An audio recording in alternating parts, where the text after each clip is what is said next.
Don't want you to do it. The rhetorical framework of the liberal consensus strongly depends upon the weaponization of Christian morality. The exploitation of the Olivet Discourse is an obvious example. Themes such as forgiveness, love, and peacemaking are often politicized in a way that seeks to destroy nature and our natural affections. Today, we interact with this phenomenon and urge Christians not to fall into the trap. Welcome to Contramundum. The American Revolution, in other words, is never finished. It must always be renewed. Greater love than this hath no man, than that he lay down his life for his friend. What if it's not envy? We must take back our cities, and take back our culture, and take back our country. God bless you, and God bless America. Right response. Yeah, we'll talk about everything. Yeah. You look nice today, Andrew. So do you, CJ. Look at you. Yeah. I've never seen you this nice. You're always wearing a blue blazer. You said we're just going to have a natural Friday discussion, and you come in like you're a Brooks Brothers model. Well, I'm ashamed. For the big and tall section, maybe. I am ashamed. But I have a Columbia jacket on, and I there we zipped it go, all the way man. up. There we go, man. No, Trying dude. to conceal my tank top. Yeah. underneath. He's just wearing a white beater under there. No, man, like a lot of interesting stuff. Well, for one, like you're only sleeping like 2 or 3 hours a night, and so you confused in the intro the Olivet Discourse and the Sermon on the Mount. I wrote it, and Gary was like, "I need an intro now." I had 30 seconds to write it. Popped it out. Wasn't even thinking. I mean, that's pretty good on like 3 hours of sleep, so that's we can forgive that. But can you though? I didn't ask for forgiveness. Can we? Yeah, you never asked that. You never asked for forgiveness. That's true. It's a good segue. Good segue into what we're talking about. Why are we talking about this? Because you got in trouble again. I didn't get in any trouble. You got in trouble again. Why would I get in trouble? That's what you like to do, man. I do not like getting in trouble. No, I mean, people were wrong on the internet, as they want to do. And as a result, I got 3 hours of sleep last night. That's not why. But no, like, I mean, so it all stems back to the killing of the young man, was it Austin Metcalf in north in like Frisco, Texas, north of Dallas, who was stabbed in the heart over an argument over a seat in a tent in the grandstand at a track meet.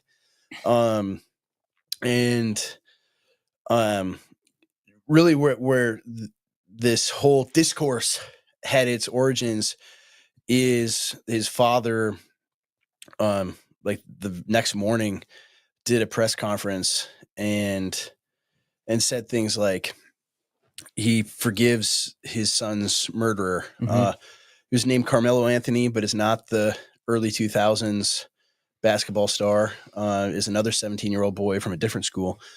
And it was, I mean, the first thing I noticed, like watching that is like, one, I'm like, I don't even want to comment on this at all because, right. Did you watch that?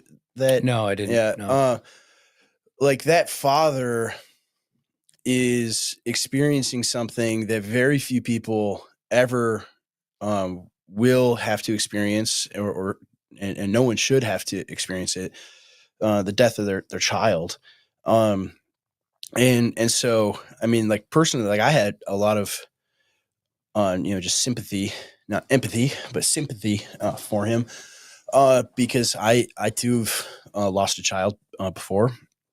And it's, like the idea of, you raise this child and love this child for 17 years and he's just taken from you like that. And then the very next day, like within hours of his death, you got cameras and microphones in front of your door and you've got to go out and talk to him. I mean, I wouldn't have, right. That's the first mistake. Like, I just be like, no, I don't want to talk to anybody at all. But who knows if he was pressured into talking or people were manipulating. I mean, there's all sorts of like theories, right, about did the community relations service, which was just disbanded yesterday, by the way, the Department of Justice Community Relations Service. Yeah. Oh, yeah. Did you see Prudential's tweet about that? No, I didn't see that. Yeah. And so if you don't know what the community relations service is, so if you don't know what the community relations service is, it's this decades old office in the Department of Justice that would go to families that are the victims of violence where there's some kind of like racial element to it. I mean, so usually like white families suffering violence from like blacks or illegal immigrants or things like that. And probably, right, nobody knows exactly what they say to them, but you can, read between the lines. Here's a Department of Justice office coming to your door telling you, here's the script you got to read. Mm-hmm. Right. And they could put pressure on you. Like they could say, hey, one phone call to the FBI and we can make your life a living hell if you don't cooperate with us. Which is why some people think, I'm not saying this is what happened to this father or other, but you have all these examples, like the dad of the young woman that was murdered and raped by an illegal in Iowa, made like brutally. And it's like, oh no, it does like the Norm tweet, right? My biggest worry is what will happen to, peaceful illegal immigrants in the state of Iowa, right? They're really just Iowans with better food. And there was one in Georgia a couple of years ago. Exact same discourse, where it's like instantaneous, immediate forgiveness. We totally forgive the killer, who has shown absolutely no remorse. Maybe doesn't even think what he did was wrong. So this community response initiative, what is it? Like an initiative, a program? Community relations service within the DOJ? Mm-hmm. And it was set up during the Obama years? No, it's been there since the 60s. Oh, okay. Interesting. Yeah. 60s. Yeah. Okay. Yeah. And whenever there's a crime, they go and they just try to intercede, or they try to keep the peace, right? They don't want, racial tensions being stoked, right? They were not present in Minnesota it's interesting that they would disband on Memorial Day in 2020, though. Strangely enough, they weren't tamping down the tensions there. So it really kind of seems to only go one way. But regardless, it's like, and so there's nobody knows if they were there or not, or whatever. And because a lot of this kind of stuff is just there in the zeitgeist among a particular generation, among like boomers and older Gen X people. Where, I watched the video of that dad, and again, very first thought I have is like, this father is grieving and experiencing pain nobody else can even comprehend. Yeah. Right. So immediately sympathetic to him, and didn't want to say anything about it at all. But let me just read this from CBS News. This is actually really interesting to me. I didn't know this existed. A landmark Justice Department office created in the 1960s during the Civil Rights Movement is marked for closure by the Trump administration, raising fears of a loss of generations of work, tamping down and working to prevent unrest in the nation's major cities. Yeah. Interesting. Yeah, it seems like they did a bang up job in 2020, didn't they? Yeah. So in 2021, the agency and in 2014 said of its mission that it sought to help realize MLK Jr.'s inspiring dream of a vibrant, all-embracing nation unified in justice, peace, and reconciliation. Yeah, it's not working. No, that's why this is controversial to disband this. Why it's been disbanded. And so anyway, let me keep reading. This is actually interesting. Yeah, how the media frames it. I'm hearing this for the first time. You really are. Yeah. The office has a history of intervening during periods of heightened national unrest. It was credited with helping prevent another riot in 1993 as racial tensions reemerged following the second trial of police who beat Rodney King in California. It also worked to ease rising. Why did they get a second trial? Why was the first trial not enough? I don't know the history here. Yeah, I don't either. Yeah. Some Southern California can enlighten us. Yeah, someone in California. It also worked to ease rising racial tensions after the 1997 fatal police shooting of a Chinese American man in Rohnert Park, California. In Akron, Ohio in 2022, Akron, Ohio in 2022, after the shooting of a black man by police and deploying twice into Minneapolis during the trial of Derek Chauvin after the killing of George Floyd. Oh, so that's why there wasn't a riot. Well, there wasn't a riot there because he was found guilty, right? I highly doubt they would have been very effective if Mr. Chauvin had been found not guilty. President JFK conceived of the office in the early 60s, saying the federal government should have experts who can identify tensions before they reach the crisis stage and work quietly to ease tensions and improve relations in any community threatened or torn with strife. Why weren't they doing that when, like, because I mean, everybody saw like the Floyd riots coming because they were ginning it up with the Ahmaud Arbery stuff in the month or two before the Floyd riots, right? They didn't do anything there. That's interesting. No. Yeah. No. Why weren't they saying? I'm fascinated by this kind of stuff. I wonder how many programs like this exist. Oh, I'm sure there's many in every department, right? Yeah. But regardless, so like back to the Frisco event incident. You know, I'm watching this dad talking, and I, obviously, how could you not feel sympathy for this man who's lost his son in this like brutal, like, it's like getting stabbed to death over an argument about a seat. Like, it wasn't like, he was in a bad area or trying to buy drugs or doing something bad, right? He was at a track meet, and it was either raining or it was really, he was under a tent for whatever reason. It was his school's tent, and he was like, "Yeah, dude, you're not supposed to be here. Go back to your school." Yeah. Right. Which, is a thing that happens. Whenever there are multiple schools, right? You're like territorial, right? And maybe he got angry with him, whatever. But like stabbing him in the heart, that's like, I don't know. I've been in a few scuffles in my life. I never thought to like just pull out a knife and stab somebody in the heart. So that never crossed my mind. So what was the name of the murderer? What's his name? The alleged murderer. He's not been convicted yet. Okay. Carmelo Anthony. What's his story? We don't know. I mean, I don't know. Apparently, if you go online, you will find out that despite the police report, right, detailing everything I just said, right, this was an incident of self-defense. Right, this was self-defense.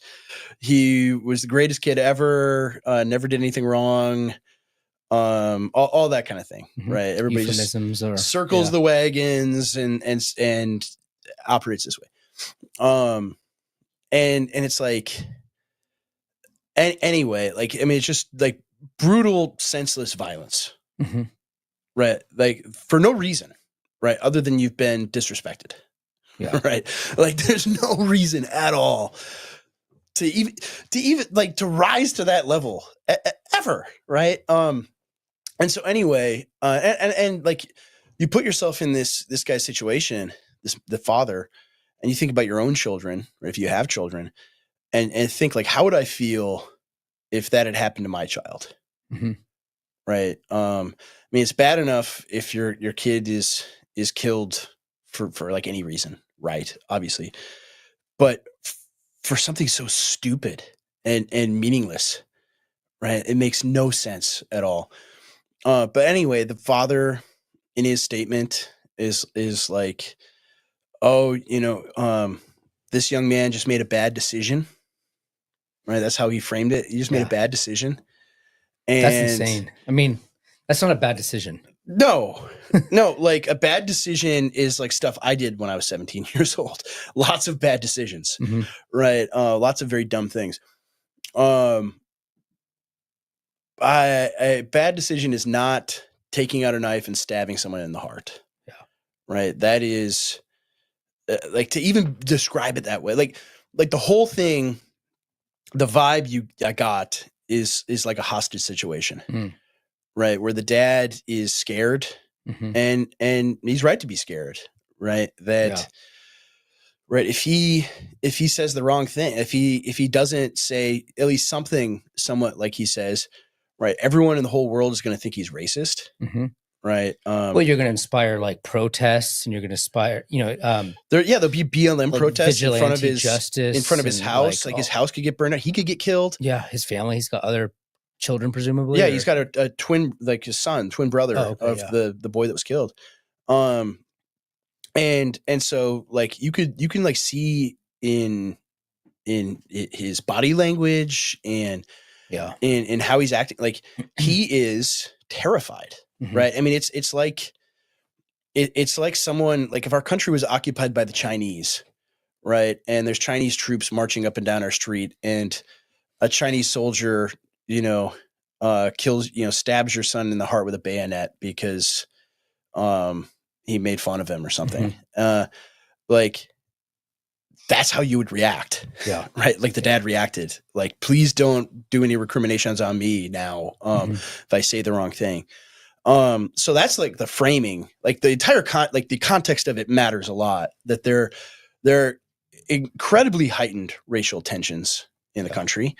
And he's caught in the middle of it through no fault of his own, and says what he thinks he has to say.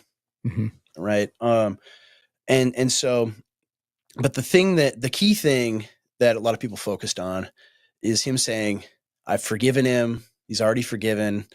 Right. And I look at that and I think, well, no, like you actually haven't at all. Right. You've never even spoken to this young man. Right. You have no relationship with him whatsoever. He hasn't come to you and said, I really messed up.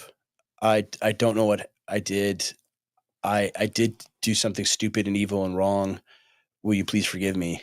It was none of that. He could right now he could think that Austin Metcalf deserved it, and you're saying, "Oh, I forgive you." Let's talk about the weight of forgiveness, right? Yeah. Forgiveness is something where you overcome a serious grievance. Something that seriously, like the murder of your son. Yeah. Right. Yeah. When Christ was murdered, like, don't worry about it. You're forgiven.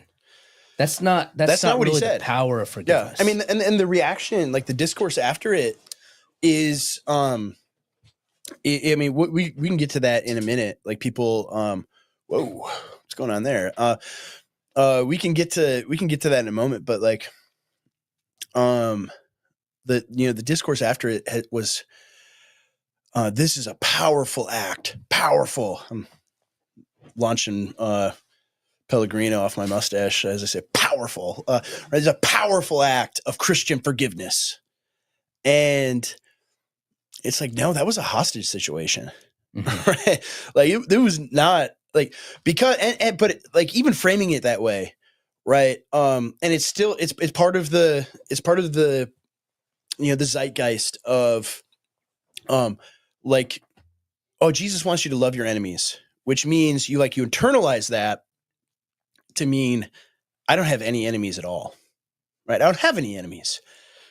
I love my enemies so much, I don't even have any enemies, right? I'm so Christian forgivey that, right, you could stab my son in the heart and I don't even feel anything at all. I immediately forgive you, right? What forgiveness is costly.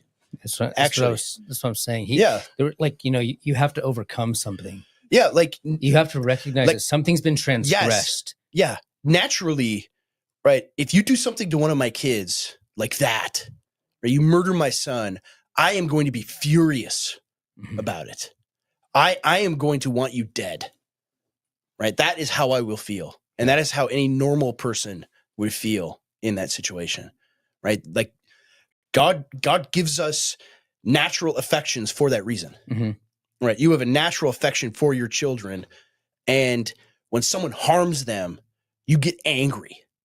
And what grace does, right? What grace does is overcomes that, right? It perfects nature. Right. And so what grace is able to do is, I'm really angry. And that's okay. And I'm furious at this. And I want you dead. But I forgive you. Right. But the point about grace, supporting or reinforcing nature is that feeling of frustration is a natural response, and that's a good thing. It's built into us, right? Yeah, that's the point. You should feel that way. Yes. Like and our emasculated, feminized culture has subverted those natural instincts. Well, they call them bad. They call them something that evil, needs to be conquered. That the true Christian no longer feels those things. That's the point. Yeah, exactly. Like you should never feel anger over something like that. And it's the same way, like we've dispensed with natural affections to the point that, right, 1 million women a year in America have their child killed. Mhm. Right? Like they should love this little person growing inside them, and they want him or her dead. Mhm. Right? Like that's how much we've dispensed with these things. And it's like in the same vein where it's like, oh, I feel nothing. Right? My child is dead. I feel nothing. I forgive you. Right? No, you should be overcome with pain, like anyone would be. Right? And so like people saying like, oh, this is a powerful demonstration of Christian love. And I'm like, well, no, it's not. Like, I mean, one instance that was, I don't remember this from a few years ago, but there was a female police officer who was like drunk or something, and went into what she thought was her apartment, and it was somebody else's, and she shot the man dead whose apartment she was in. And at the trial, right, as she's been convicted, the brother of that man, went over there and forgave her. Mhm. Right. Like he had months and months and months to process like the anger, the frustration, the grief of his brother being killed, senselessly by this woman. And he did, and he like the grace of God overcame that. And it's like, that's an example of it. Mhm. Right. Not, a few hours after your kid is dead, I forgive him already. It was just a bad choice. You just made a bad decision. It's like, no, that's not. That's not. And so like all the people that attack anyone that's like something not right about that, there's something off here, are like, well, as Jesus was being crucified, he said to the people, Father, forgive them, for they know not what they do. And so this is like that. And I'm like, no, it's not. It's not even remotely like that. Mhm. Right. I mean, and for one, what's interesting is about that is like Jesus had the power to forgive sins. Right. And this is a big point in the Gospels. Right. People are astonished by this. He has the power to forgive sins. Right. Which is easier, say, take up your bed and walk, or your sins are forgiven. Right. Yeah. He's walking around like, your sins are forgiven, go and sin no more. Right. Mhm. Constantly saying that in the Gospels. And in this case, when he's being crucified, he doesn't say to the men killing him, your sins are forgiven. Right? This is no big deal. Yeah. Right. He's praying to the Father, Father, forgive them, for they know what there's a distinction there. Mhm. And he's praying that they would repent. Right. That God would grant them repentance. Yeah. Right. That they're sinning in ignorance. They don't know what they're doing, but I pray that you would repent. Right. I mean, I hope if I was ever in a situation like that, Father, that would be my attitude too. Like, I'm very angry right now, but I pray for the soul of this young man that killed my son. But it's not just like universal, instantaneous forgiveness for everything. I mean, the Bible is very clear elsewhere too, that like, if we confess our sins, Yeah. he is faithful to forgive us. Yeah. Right. Like this model of, we come to him in repentance, we recognize what we did, and he's there to forgive us. That's the message of forgiveness. That's the normative model. And even, when you go like to Christ's actual instructions about forgiveness in the Gospels, in Matthew and in, what's going on with these lights here today? He's looking like John He needs more vitamin D. Or a better lighting situation. But like, excuse me. But in Matthew, right, what is Jesus saying? What's he talking about? Right. He's talking about, right. If your brother sins against you and wants forgiveness, right, you have to forgive him. Right. And it's even more clear in Luke 17, than it is in Matthew 18. Right. In Matthew 18, it's like, no, you need to go and reconcile with your brother. In Luke 17, it's talking about a transaction, right? I owe you this debt. I've done this thing to you, and I was wrong. Mhm. Will you forgive me? And that's absolutely required by the Christian, right? If Carmelo Anthony goes to the father of Austin Metcalf and asks for forgiveness. Yes, I agree. Absolutely, 100%. If he's a Christian, he has to forgive him. Mm-hmm. All right. But that's not what was going on in that press conference at all. Instead, it's, no, I've forgiven him already. It's not a big deal. Right. Like, it's someone who's terrified and pleading for his own life in that situation. I guess the thing that I'm like just as interested in is the exploitation of Christian themes for political purposes. Like, I see this everywhere. Like, people have to recognize this everywhere. Mm-hmm. Like, all the themes of Christian ethics and morality are exploited and politicized when they serve the interests of the regime. That's what I'm really interested in. At every moment, at every corner we turn. That makes me angry. Right?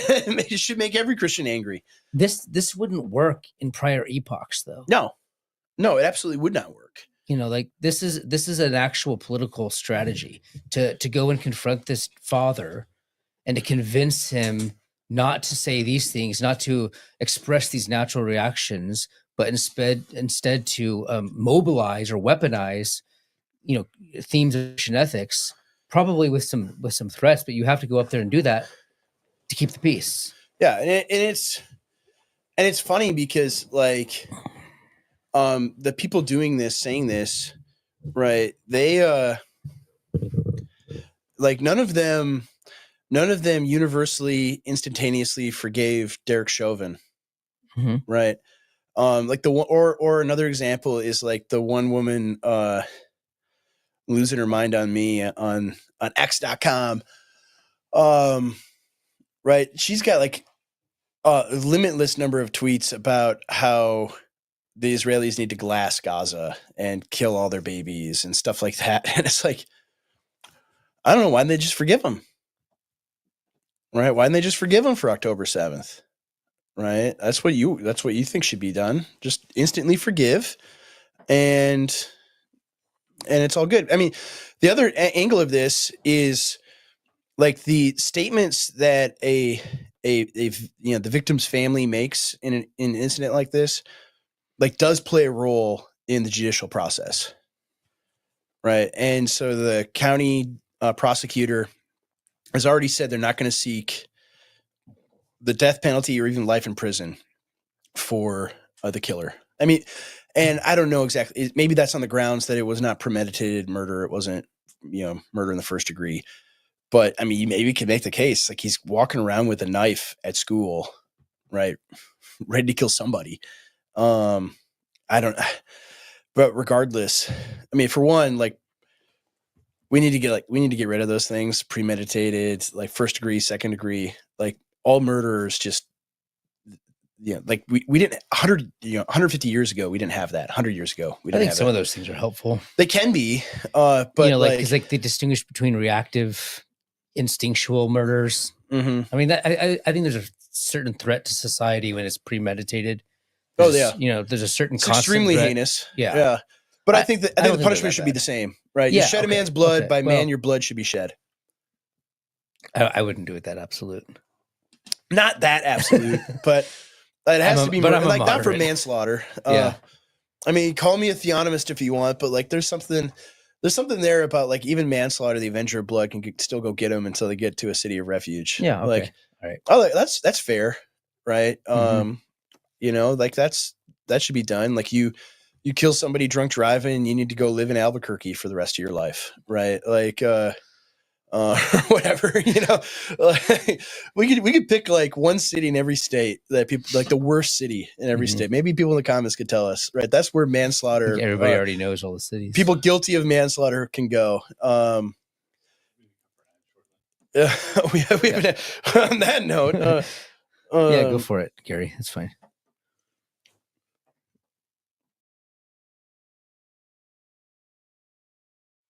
If you're like me, you grew up on beef jerky. It was a must-have for any road trip. But most beef jerky is loaded with sugar, soy, and nitrates. Ew. Farmer Bill's is a Christian-owned meat snacks company in South Dakota that offers pasture-raised meat snacks. They make biltong. It's like beef jerky, but air dried with clean ingredients and way better. The pre-sliced biltong is perfect for protein on the go, and the slab is great for snacking or hosting a party. It's like a large, dry-aged ribeye with perfect marbling of fat. Go to farmerbillsprovisions.com or click the link in the description below and use code CONTRA to save 20% off your order today. Farmer Bill's Provisions, the perfect protein snack.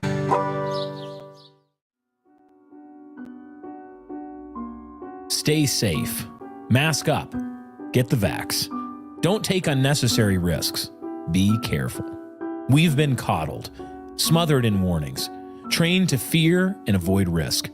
We've been taught to play it safe and be on our guard. And not just against a scraped knee or a failed endeavor. No, we've been taught to censor our speech, our words, even our thoughts.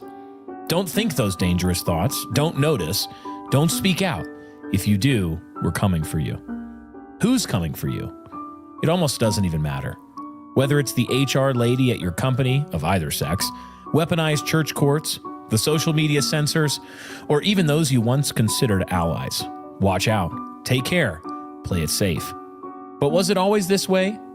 Have we always lived under this kind of stifling, wet blanketing panopticon? Is this the spirit of our Christian forefathers? Of the men who founded our nation in blood and in faith, willing to face down all the might of Britannia and her redcoats? There was a time when Americans didn't shrink from risk, when they would rather die than bend.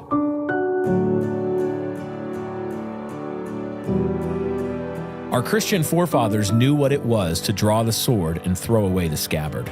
They knew what it was to set sail for the unknown. They defied tyrants. They built, explored, and dared great things. Who settled this land? Who built one of the greatest nations ever to be? Who settled the West and covered the continent from sea to sea with a Christian people? Who searched out glories, crisscrossed the plains with railroads, and fought off usurpers and invaders on all sides? Risk wasn't a bug, it was a feature. Without it, our fathers knew, there was no greatness. And now, we're supposed to trade boldness for bureaucracy? We're supposed to tremble at the unknown instead of mastering it? We're supposed to bow and scrape, not even before bullets, but before HR ladies? We don't think so. It's time to remember who we are. This year, join us here at New Christendom Press for our annual conference, Safety Third, Recovering the American Will to Greatness. 4 days to forge new friendships, build coalition, and work to recover what was lost. It's time to reclaim the spirit that built this nation, to break free from fear, to risk, to build, to lead. The future belongs to the bold.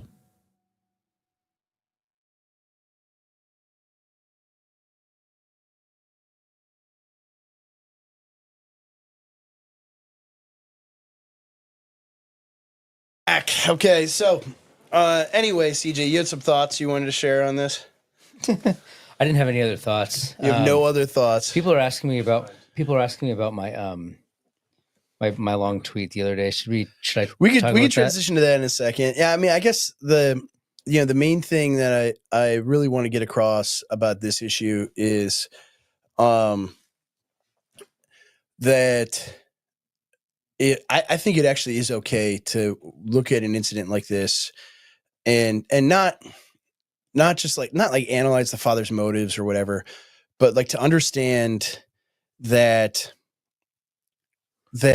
Christian language, that Christian ideas are being used to manipulate people. Mm-hmm. And I feel like this is a man who has been manipulated. Mm-hmm. Right. Whether it's by the community relations service, which I don't think is the case, or you don't think it's the case? I think it's the case. Maybe it is. I think so many people like. Are you kidding? No, there are so many people that believe this stuff without having to be told. Yeah, right. But when you confront reality like this, yeah, the natural response is not this really. I mean, there's got to be an element. There's an element there, but I think there are enough examples of people that react this way simply because that's in the air they breathe and in the water they drink, right? The subversion of Christian ethics, the use of Christian ethics to manipulate people into things that are contrary to nature, what is right, mm-hmm, and decent and orderly. And so I look at the father as Because like there were a lot of people online that are like attacking him and things like that, and I just don't like that.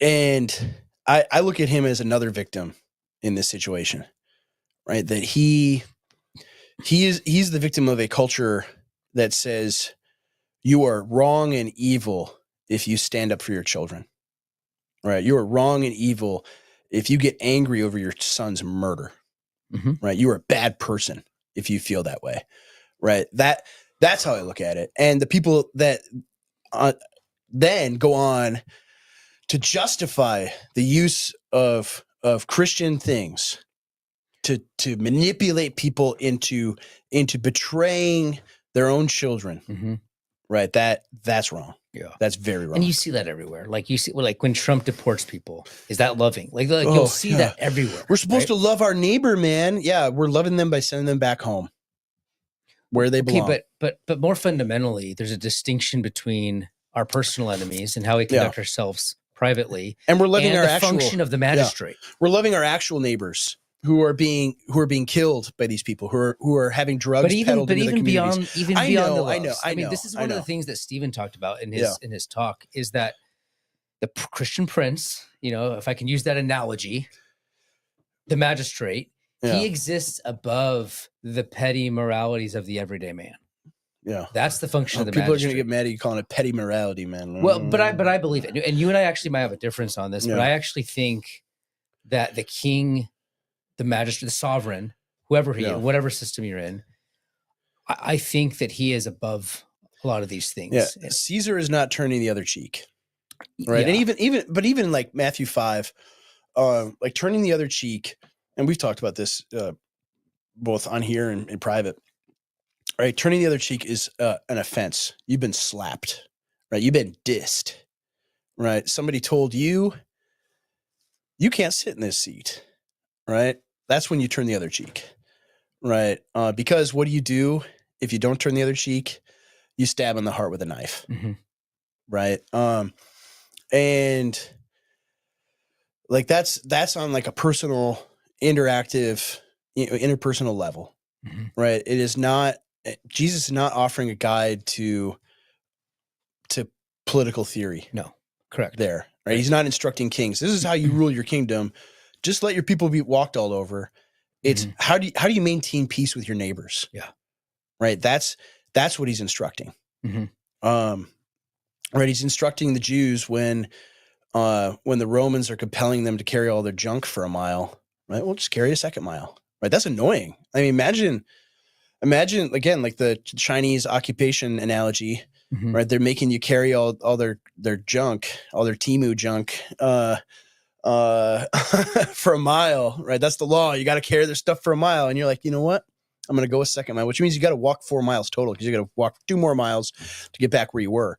That's like half your day gone, wasted, just because some bozo, chose you to carry the stuff. Right. That's annoying. That's frustrating. That would make you angry. It would make you want to rebel against the Romans, which they did. And he's saying, don't do that. Yes. Right. This is like you and I might disagree on this, but I think these are very much time-bound guidance for apostles that were about to undergo apocalypse, the collapse of their world. And he's instructing the Jews, like, here's how you get Rome to not nuke you, which they're going to do in 40 years. I don't even know if it was like really advice for the Jews as a whole. I think it was advice for his disciples. Like the Jews are going to rebel, right? They're going to do this. That's going to happen no matter what. But as Christians, as the church, the beginning stages of the church, you're going to have to go through the stage of martyrdom, given where you are sociologically. I think that's the time-bound essence of it. And it's definitely not instructions for it's the applicable. magistrate. Yeah, certainly not. Like, but it's applicable to, like, if you're a Christian in China right now. Yes. Right. These are instructive principles. They're helpful guidelines. Yeah. But you don't absolutize them in a political way. No, you don't. And it is not. It's not like the something, legalism of pacifism or something. Yeah, exactly. That's what it turns into. Right. And it does. And it's like, well, like and that's where you have like this discontinuity where people try to like apply the Sermon on the Mount to like David or Joshua or something. And it's like, Exactly. No, that's incorrect, right? David was not sinning by killing Philistines, Mhm. right? Oh, when he went up against Goliath, he should just turn the other cheek.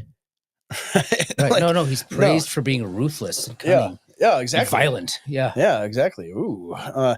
So no, and I think and this who's is Jesus named after? You know that? You know who he's named after? Who? Joshua. Okay. Yeah. like interesting. okay. Yeah, I interesting. know what point Like you're making. this military leader Mhm. of Israel who genocided the Canaanites. That's an interesting choice of name. Yeah. To give the incarnate Son of God. Interesting. Very Yeah. So interesting. I think a lot of those instructions are contextual, and certainly like you can't set up all of these instructions and guidelines against Romans 13 or something, Yeah, exactly. because they would nullify it, right? Yeah. Sorry, Caesar. You can't execute evildoers because You need to instruct gotta citizens turn to the other cheek, man. Yeah. Gotta turn the other when the rapist rapes and just does his thing, right? You just really just gotta let him do it, right? He's just making a bad decision in the moment, and just turn the other cheek, right? No, you don't do that. I really think that specifically that whole set of instructions was contextual. It was about the end of their world. In fact, in the face of a Roman Empire that was about to turn on them. Maybe. I mean, we can have that debate another time. Let's have it right now. Have it right now. We're gonna debate it all out. But I mean, I think this comment by Yellowmoth here, right? Why is the proof text for everything is wrong? Either love your neighbor or judge not, Mhm. right? They're making a travesty of marriage by giving it to sodomites. Judge not, man. Just judge not. I mean, you probably saw like the Russell Brand, video, and it's like, no, man, no.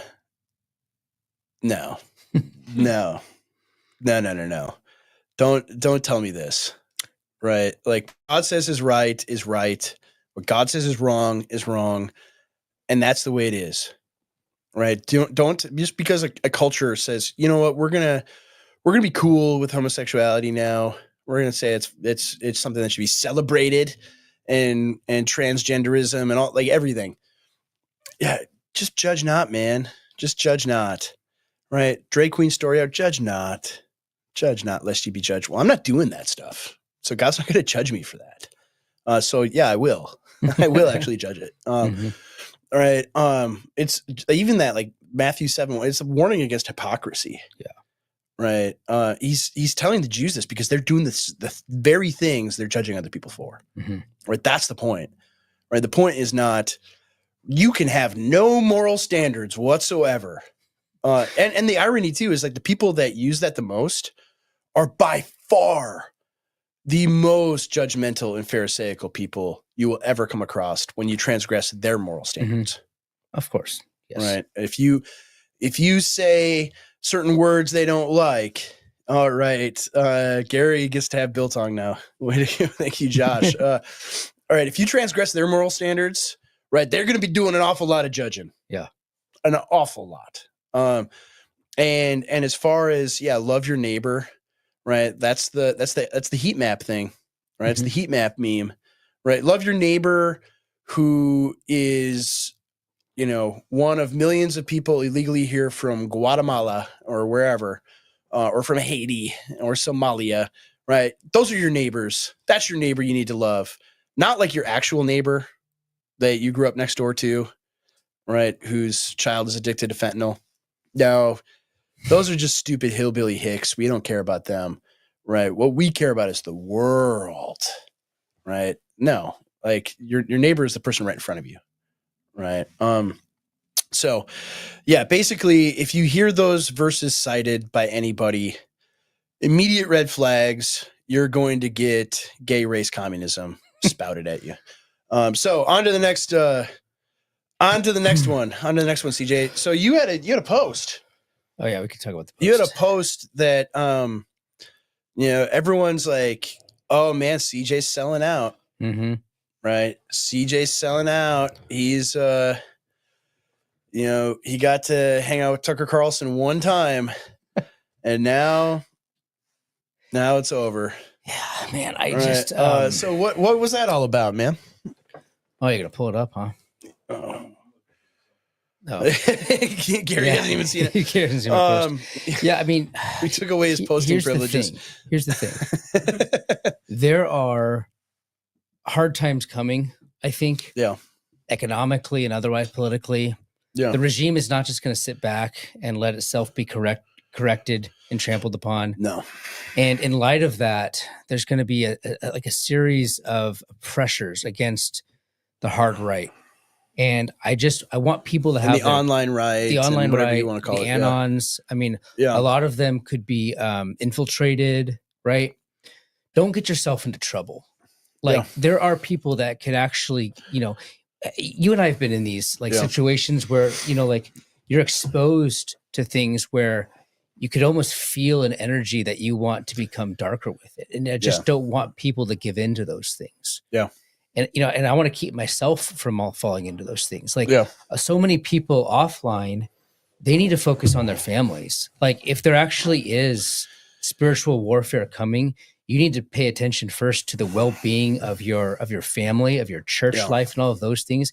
And you can set yourself up for major disaster by not paying attention to your own weaknesses. And I think that's what I was driving at. The other element too, one of the things I said in there is there are people within various institutions that are probably not as they don't frame things or understand things like we do. But I don't think every single one of these individuals is a bad person and should be made an enemy. Yeah. There are people we like to have fun with Owen Strand or whatever. I'm not talking about people like that. No. But I'm talking about people in the institutions that are listening and just because they're there, just because they're receiving a paycheck doesn't mean we need to declare war on them. I want to be friends with some of these institutions. And the reason for that is very specific. The people on the hard online right, they need bridges. They need liaisons between the institutions and themselves. And if some of us can't play that a little bit, then there's no strategy for the right. There's no strategy for the Christian right at all. We cannot be ghettoized. I think that's a very serious danger is ghettoization. And I think we need to be aware of that. And not everyone needs to take my tact. Some people need to be anon online. I'm not that person, and that's not my role. And I want people to know that I'm their friend and I'm their ally, but I'm not going to do things exactly the same way as them. Yeah, I think that's good. I mean, I think A.D. Robles said something really good and on the panel we were on in Texas, where he's like, really what you need, and this is still also an easier said than done thing, is so he's like, I've got some pastors, they're good men, they don't agree with me on everything that I say or do, but I know they have my back. And I know they're not going to throw me under the bus for things that are not sins. And you shouldn't expect those men to be edgy online. No, and that their role is not to do those things. And I trust them, and they have earned my trust. Right? You need people like that you trust, that have earned your trust, and there's so precious few of them. Right? I mean, I think that is something that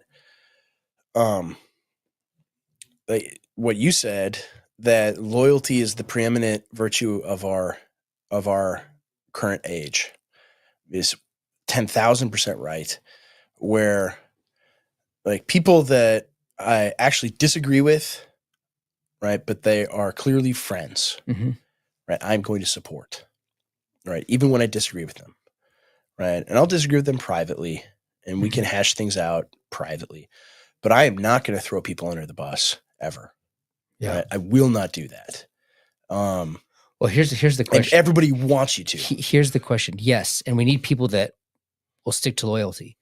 Can the online right do the same thing to those of us who are not going to take that tack? I mean, I think there's some people that the temptation. I mean, there are two temptations on either side. One is to appeal to the left, right? To appeal to the mainstream, which is wicked and evil and chews people up and spits them out and doesn't think twice, right? To throw people under the bus, right? And throw them to those wolves. There's that temptation, but then the contrary, right? The mirror image temptation is to purity spiral. Yes. Right? Is oh, these guys disagree with me on this thing, they must be evil, right? Or they won't go as far as I will. That's what they must be evil. That's what I'm saying. Like they must be compromised. They must be sold out. If I'm declaring that I'm going to be loyal to them, why won't they do the same to me? Like no enemies on the right are not going to extend to those of us who are becoming liaisons. That's the question. There are people that reached out to me after that post, and I had phone calls with several of them. Yeah. And I said, of course I'm going to be loyal to you. Are you going to be loyal to me? Because at some point we have to break into the mainstream. Otherwise you're ghettoized, you do nothing. You see that in many ways, the right is, ideas from the online right definitely are breaking into the mainstream. I mean, that was clearly a function of the last 4 years under the Biden administration, that so many more previously forbidden things are now on the table, right? I mean, when you go to the Republican National Convention in 2024 and all the signs, there's like 2 signs being held up. One says Trump Vance and the other says mass deportations now, right? 10 years ago, that was totally unthinkable that would ever happen. That people would just openly be like, yeah, millions of people need to go back right now, right? If you said that out loud, you get fired from your job. If you said, I mean, in many jobs you still will. But like that is a mainstream political position. Yes. Now, like right in the heart of the mainstream, when 10 years ago, that was like so far right that that would be career ending if you were anybody in any institution anywhere. And so like that will continue to happen, right? I'm not of the opinion that like the shift of the Overton window just stopped the moment Trump won. I mean, some people are of that opinion. It ebbs and flows. I think we're slowed down a lot. We're in consolidation moment. Exactly. Right now. Yeah. We need to consolidate. And I want guys that are capable of building institutions, right? I want to capture institutions. Well, right. Like for example, you and I both know people in Washington right now. And if they played the Anon game, like, but they're using their real name, they would get let go. Like what's his name? From Doge, Revolver. Yeah, well, him, but also or Darren Beatty, right? Yeah. Yeah. You like everyone has a role, and like eventually you have to get your guys into the institutions, and you have to trust that your guys are going to be loyal to you. Yeah. Yeah. Don't loyalty and trust is the name of the game. And I do expect people watching this to trust me and be loyal to me. Yeah. Like seriously, if I'm going to be loyal to them, it has to be mutual. Because one, and the reason they should is you've never lied to them. 2, you obviously care about them. And there's 3 reasons. And 3, you are not going to throw them under the bus ever. No. Right. You're never going to say, oh, I know who this Anon guy is, and I'm going to call your pastor because you said something naughty on the internet. Like, no, you're not going to do that ever.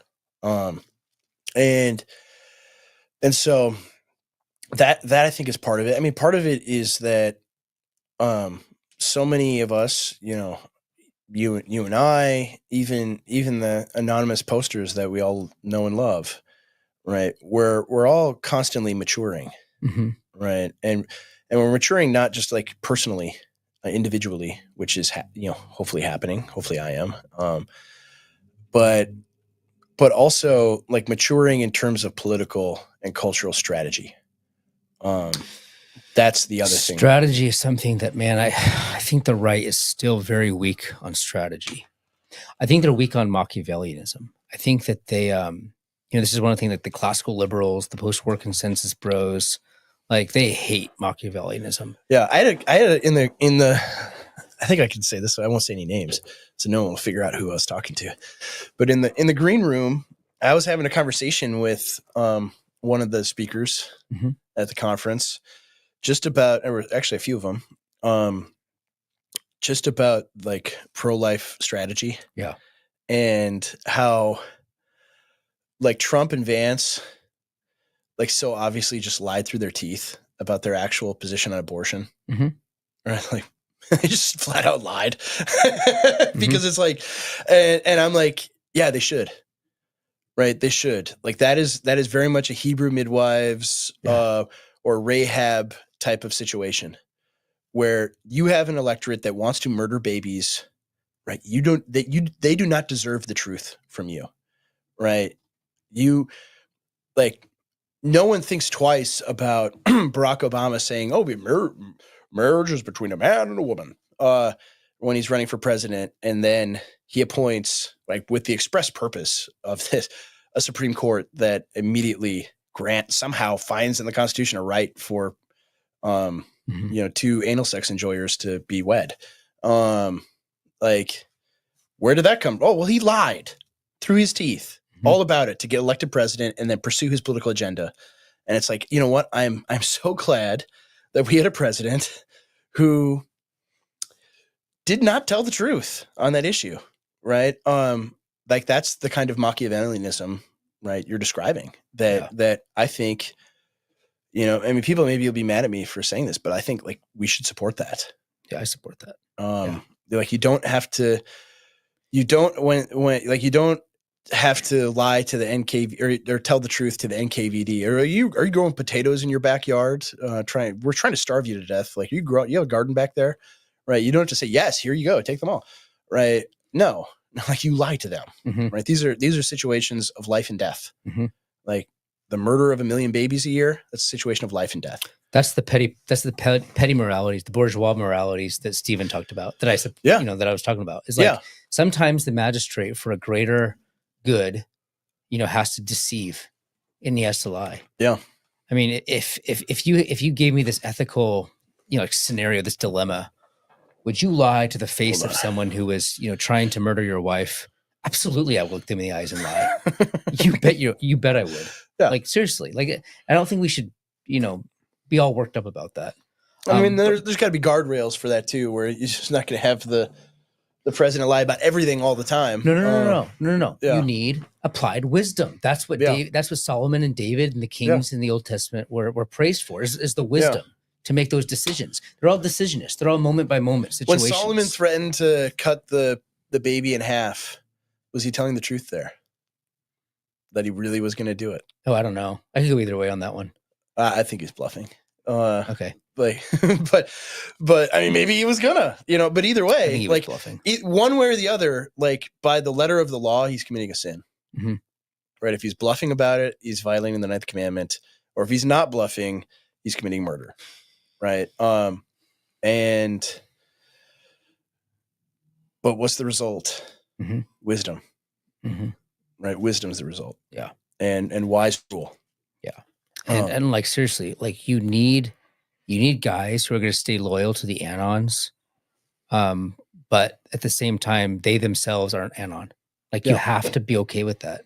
Yeah. We have to be strategic. We have to march in step with each other. Right. And I mean, man, this is what the left has done for decades successfully is they have their radicals and they never denounce this week, Chuck Schumer was asked, what do you have to say about the people that are like killing CEOs and burning Tesla dealerships and all this kind of, are you going to denounce them? He just walks away. Right. Like that's what we have to do. Right. What do you say about the Anons that are saying mean things on the internet? Right. Doesn't bother me. I have no comment on it. Yeah. Right. Right. You have to have your radicals and you have to have your normalizers, your people in institutions that are supported by them and they have to work in tandem. But instead, right, what has happened on the right? It's a race to denounce the radicals. But also what I'm saying is the flip side is the radicals have no trust. They have to trust some of us. They have to trust some of us. They've gone through that for decades knowing I'm going to be canceled at any minute. And they're expecting it. It's going to come. It's going to happen. I'm going to be denounced. And it's like, what if we didn't? Yeah, but what if we didn't denounce you? What if we didn't denounce our radicals? In fact, what if one of them was doxxed and I gave him a job? Yeah. Like, that's what we need. You need people who have their foot in the door. And I'm not saying I have my foot in the door anywhere. Well, and the analogy works. I mean, it's the exact same thing. Like, all of the left-wing terrorists from the 60s and 70s, right, that get pardoned by Democratic politicians like Bill Clinton and others, right? What happened to them? Did they have to, like, were they unpersoned, right? Were they not able to even get a job at McDonald's the rest of their life? No, right? They get professorships at the University of Chicago or at MIT or Yale or what's the one in California that everybody likes? Stanford.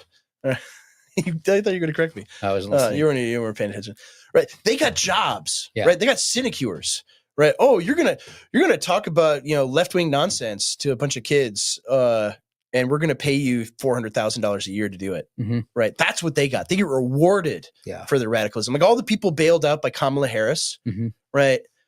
What happens to them? Right, they get to go staff all the NGOs. Yeah. Right, they get to have nice 6-figure jobs, cushy jobs where they don't do anything. Well, that's a good example. What happens to our radicals? Yeah. Right. Well, but here's a good example. I didn't see anyone on the far left counter-signaling Barack Obama when he lied through his teeth about marriage. No. They trusted him. Yeah. They knew what he was doing and he was getting in there. There weren't, I mean, maybe somebody could correct us. There weren't articles from GLAAD or any of the other gay organizations. No, they were denouncing Obama. They were in lockstep. Yeah. They knew what he was and they trusted him. But our radicals on that issue were begging everyone not to vote for Trump. Yeah. Right. And why? Because there was no, there's no trust between, and like, I get that. Like, I get why the abolitionists don't trust Republican politicians, right? I totally get that because they deserve zero trust. But Trump is different. Yeah. Trump is very different. Yeah. So anyway, there was another, speaking of Trump, there was one more, the United States Supreme Court. You wanted to talk about that?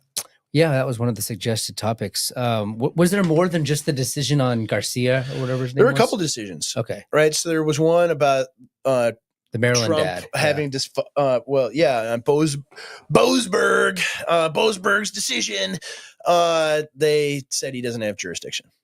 Right. So they kind of punted, but they took it away from him. And then there was also this similar type decision regarding the federal workers that Trump just canned. Right. Yes, he does have authority to fire them. Yeah. How about that? The chief executive can fire people in the executive branch. What? Wow. Radical. What profound constitutional scholarship. Is over. Right. It's like, oh, wow. Okay. So anyway, but the funniest one by far is the Supreme Court saying, yeah, the illegal that you dumped in an El Salvadoran prison, you got to bring them back. They didn't say that. What did they say? They said you have to facilitate his release. Yeah, facilitate his release. But that doesn't mean you have to bring him back. Yeah. What it means is you have to work with the El Salvador government so he can't be there in jail and imprisoned anymore. And it's like that's an Article 3 power being like that's the court saying it can dictate Article 2 powers, foreign policy, right? That's like the Supreme Court ruling. Whoa, but hold on. Yeah. So this is the thing. The mainstream media is totally off on this. Yeah, they think they actually are like saying that they have to facilitate him coming back to America, but no one's saying that. No, get out. He just has to be out of prison. He has to be out of prison in El Salvador, and they can say, okay, the El Salvador government won't let us. Sorry, we tried. Like, there's nothing they can do to control it. It's a fig leaf. I think decision. It's a total Trump victory on that. But one. it is. It's a total victory for Trump in everything other than in principle, right? So Roberts is able to maintain the fig leaf of authority that he has, right? Which is, we could actually tell the president what to do. When in reality, like, so nominally he's saying that. But in reality, it doesn't change anything. But they also said the district decision, they said that the Trump administration had to effectuate his return here. That's the part where they sent back and said, you need to clarify what this means, because you cannot actually tell the Trump administration How that to he has conduct to foreign effectuate. policy. So, yeah. So like the media is focused on facilitate, and then Yeah. they're elaborating from that, saying he has to facilitate the transfer back, but it doesn't say that at all. Yeah, there's no return. No, he has to facilitate his release, which Yeah. could mean anything. And the El Salvadoran government could say, actually, like what I would do if I was in the Trump administration, it looks like Stephen Miller's going to do this. Yeah. What I would say is, okay, Man, we I tried love our Stephen. best. You brought him up. Yeah, we tried. Mandatory. I love Stephen We Miller. tried our best, and Bukele said no. You know, sorry. I'm a Stephen Miller appreciator. So I love him. Yeah. So yeah, none of that even happened. And then they're saying it was a 9-0. Actually, there was no recorded dissent, so we don't actually know what the numbers were at all. Yeah, it was. I think it was a good. No, I think so. And I think there's no way this guy's coming back. And by the way, he was obviously tied to MS-13. He was obviously here illegally. He wasn't even granted asylum. Yeah. Well, I think the importance of this case, and people don't like this. Oh, the poor hairdresser or whatever he was. Like, no, if you're here illegally, oops, we might accidentally put you in the most brutal prison in the world. Oops. You better get out of the country now. Like, there's power in that. Mm-hmm. Right? Like, that's a thing that must be done. Right? These people have to go. They have to go back. And if they're terrified that, hey, I just came here illegally to, deliver DoorDash. I'm not like dealing drugs or anything, but I could get thrown in a prison with those guys. I better get out of here. Mm-hmm. Right? You want to put that in every single illegal's head in the country, that could happen to them. And so, like, basically this decision keeps that up. Yeah. Yeah. Yeah. There's no way he's coming back. No, he's not coming back. And I hope he enjoys his stay in, what's the prison called? I don't know. I don't even know if he'll be released. The Bukele Hotel. Hotel. Right. I hope he enjoys it. I hope he has fun there. Yeah. Good haircuts. Just crazy. Like, everyone's talking about how it was a major loss for Trump, and I'm just not seeing it. No. No, major loss for Trump would have been them saying, no, you have to keep all the illegals here. Yeah. Right. And they said they need to effectuate the return. They didn't say that at all. Didn't say it at all. Yeah. No, I think he's still winning. And like, part of it is like these lower level judges like Boasberg and what was the one that's not even born here? I mean, you have to be more specific, but the one that was born in like Nicaragua or something. You remember that one? Mm-mm. We were talking about it. It doesn't matter. These people don't matter. Because Trump matters. Yeah. But like, like it's this last gasp attempt at restraining, and it's like Boasberg's decision was, you need to keep MS-13 gang members, right, narco terrorists, in this country. Mm-hmm. That is insane. That is absolutely insane. Yeah. Or like the IRS chief who was like, no, I'm not going to let DHS and ICE find illegals using, Social Security and tax information. No, I'm not going to let them do that. Fired immediately. Right. Mm-hmm. Like, I mean, it's great that she's fired, but the fact that somebody like that is in your government to begin with, that's going to use every ounce of power she has to protect illegals, is insane. It's insane how much the people that rule our country hate us. Absolutely hate us. And I hope Trump is the vengeance of the people. Mm-hmm. Right. Carrie loved that. Yeah, I hope he is. I mean that unironically. I hope these evil people that hate our country, hate our people, right, get their comeuppance in the form of Donald Trump. Mm-hmm. And it seems like they are. So what else happened? Bukele Best Western. That's good. Nothing else. Living it up in the hotel. Bukele. The illegals have to register with the IRS now or something. I'm not sure how that works. That was one. Oh, there was there's a lot of news this week. Did he renege on his demand that all illegals have to go? Like people who are in agriculture don't have to go? I don't know Is that just exactly rumored? that. I mean, so he had like a press conference the other day where and one of the things is like they're going to start fining illegals $1,000 a day Right. for after they've been given notice to leave the country, and so that's like assets will be seized. Like they do have stuff that some of them have houses and a lot of them have cars, things like that, where it's like, great, we'll take all of it. Right. You owe us, you've been here for 3 years. You owe us $1 million. We'll take all of it. Obviously to incentivize self-deportation. The one thing that I don't know I feel about this that he said at that press conference was, they go back and we will help them come here legally. I don't like that. I don't like that at all. But I understand the calculus there that you want to give a carrot. You got the stick for self-deportation. You want to give a carrot too. And the other part of that stick is if you don't go back, you may never come back to the United States, on a student visa, on a tourist visa, on any kind of visa. You'll never get a green card. You'll never come here. You can never come back here again legally. Right. That should incentivize them to leave now as well. Yeah. I don't know. We'll see. We'll go out on the, driving around. I mean, I just spent 36 hours driving on the freeways of America this last week. Wasn't that cool? It was. I mean, I didn't like how many times I almost died because of like semis cutting people off. Yeah. We got to do something about that. We got to do something about that. Yes. Big time.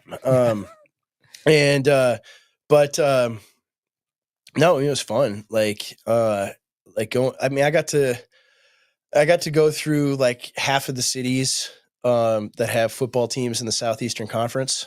That was pretty cool. My favorite one. Such a sports ball guy. I am a big sports ball guy. Right. What? No. Stop it, Gary. My favorite one, and this maybe will be controversial. Baton Rouge. It's a cool city. I liked that city. Too many billboards of Angel Reese and her big fake eyebrows, but too many billboards, period. In general. But like, man, Baton Rouge was a cool town, and they got food there that I can't even pronounce, and it tastes good. It's really good. All this Cajun stuff, you're buddy. Cajun fan. I know. I'm back now off of Trash World diet. I gotta cut like 20 pounds. This is premium. No more. This is premium content. It is, man. Like no more Cajun food for me. But no, it was cool. Your wife invited us over for Cajun food. Oh, did she really? Well, yeah, because we went and ate at this nice restaurant in Baton Rouge, and my kids sit down, and they have some familiarity with culinary things. Naturally. And they sit down and they look at the menu, and they're like, "Well, I see gumbo there. I see all these other things there. Where's the jambalaya?" I mean, my kids were losing their minds. There's no jambalaya. We're in this. They got alligators everywhere. Where's the jambalaya here? And no jambalaya. So tomorrow we're gonna have some jambalaya. Okay. Right. And then we invited you guys over because we know you can eat that. Yes, we can eat that. There's no gluten in the It's jambalaya. like a public invitation and a public acceptance. So. Yeah. Do you forgive me for attacking your your gluten-free diet? Yeah, man. Man, the South is so cool.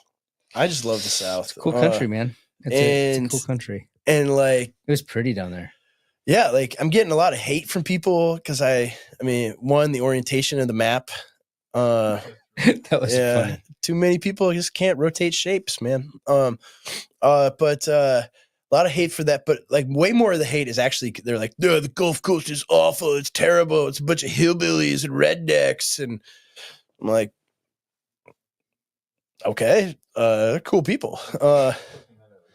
It was awesome there. I liked it. What'd you like about like the Pensacola area? Did you like it there? It was okay. I'm not really a tropical guy. I thought you were going to complain about the overdevelopment and how many people were there just in general. Yeah, but that's That's kind of built in. That's like everywhere though. Yeah. It's all American. Like, but gotta get the self deportations going a little faster. But it is pretty overbuilt there. I mean, I remember going there when It wasn't as bad as Fort Myers though. Yeah. I mean, that's just a parking lot. The whole coast. No, but like I remember going there as a kid to like Destin, and it was really nice. It wasn't super overbuilt, but but this time it's like for one, like the military installations are like 5 times the size they used to be. And there's just so many more people. I mean, a lot of it I think is just like the boomers have all retired. Mm-hmm. And so many of them, well, I served at Naval Air Station Pensacola. I want to live down there. And so they all retire, live down there, and it's impossible to get around.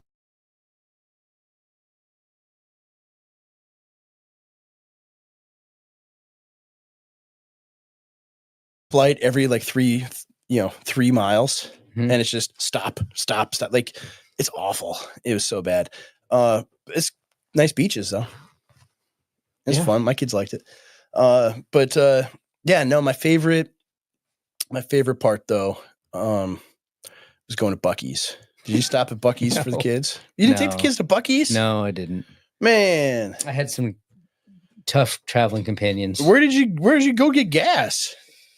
Chevron and Shell. Oh, I bet that was pleasant. Well, we enjoyed Buc-ee's. Let me tell you, it was great. You ever been to a Buc-ee's? No, I've never been to a Buc-ee's. Oh my goodness! I mean, for one, listen, man. It's like everything I hate. You know, No. Yes, You hate clean bathrooms? Is that what you like hate? clean bathrooms. Bathrooms? I don't like mass like slop consumption. Yeah, I didn't do any of that. I just went to the bathroom. That's what Buc-ee's is known for. No, it's known for a bathroom that like you can walk right into, like, and it's clean. I think guys walk around there cleaning all day long. It's great. I love Buc-ee's. We need to get Farmer Bill's. Yeah, like every time I hear the ad with Ben Garrett, if you're like me, you grew up on beef jerky, right? And I walk over, they got like 20 different kinds of beef jerky there. I'm like, I can't eat any of that. Yeah, I'm a Farmer Bill's guy. Exactly. Right. Farmer Bill's. Is so good. Farmer Bill's all the way. All right. So we should go. Parting thoughts, CJ. Parting thoughts. Trust the plan. Trust the plan. Trust Patriots in control. Trust Trump. And don't let the Bible be weaponized against you. Yeah, don't let the most evil people in the world take the moral high ground ever, and manipulate what you believe against you. I hate Buc-ee's. Oh no! All right, CJ's got a fandom. The tough guy. CJ's got his guys. No, when you have your gas station, is it gonna be like Buc-ee's? It's gonna have clean bathrooms, but it's gonna have Farmer Bill's. It's Let's gonna have Farmer Bill's. Farmer Bill's, and it's gonna have like homemade, maybe some like hand knitted, like Minnesota hats. We'll see what my wife can do. Okay, she's busy now making me a sweater. Oh, nice. Yeah, she needed it the whole time we were driving. Yep, cool. And it's gonna take her a long time. Big guy. Yeah. It's a lot of yarn. Okay, Yellow Moth. Let's put that up there. But hold on, Gary. Put that up there. This is correct. Yellow Moth is 10 million% correct. Quick Trip is way better than Buc-ee's. They're obviously they're smaller. But man, Quick Trip was awesome. I miss if people are like, is there anything you miss about Minnesota? Like, well, I miss, my friends. I miss, familiar things. But man, do I miss Quick Trip. So I actually do want to do the gas station thing. I'm actually working on it now. All right. Don't start it until you get to go with me to the Midwest this summer and experience a Quick Trip. Yeah, I was just going to say, you can show me. You can make your case. Oh, yeah. Yeah. Every Midwesterner in the comments can let CJ know how. I just want like a heritage American superior Quick Trip is. Travel center. Pro-American. Quick Trip is very pro-America. Norman Rockwell American. I mean, not quite. But no, I'm going to lean into that. Yeah. I mean, it's going to be very concerning. The coolest thing, I hated certain journalists. Yeah, I hated living in the Pacific Northwest in like Oregon and I think it's different now. but like in Oregon, Washington, when I was there, you were not allowed to pump your own gas. Yeah. So you'd pull into a gas station and go ding ding, and then somebody'd come out and pump it for you, because like you're too stupid to be able to like everyone's like the male models in I'm making a movie reference and you won't know, in Zoolander, where they light themselves on fire accidentally, and like that's how they thought everybody is. Mhm. And so you're too dumb to be able to operate this. I always And, hated that too, but like as I get older, I want to be able to like voluntarily pay a guy to Yeah, fill my gas yeah. for me. there are a lot of people who shouldn't be pumping their own gas though. So, well, on that note, I think we can end the show. CJ will go to Buc-ee's to charge his inevitable Tesla. do they have charging stations there at Buc-ee's? Yes. Oh, Yeah, they do. that's so funny. Yeah. Oh, yeah. Costco's bad too. Oh, CJ hates Costco. I like Sam's Club.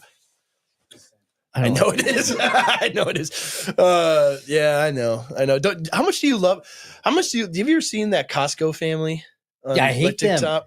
We bring the boom. Yeah, Like, should I do that with my family? Like, have a gimmick They have to go TikTok back. account? They have to go back. Back to your country. They're Italian. I know, that's what I'm saying. I'm a ladder puller. So You're a ladder puller. all right, Gary, hit it. All right. Have a great weekend, everybody. Stay peacefully dangerous. We will see you next time.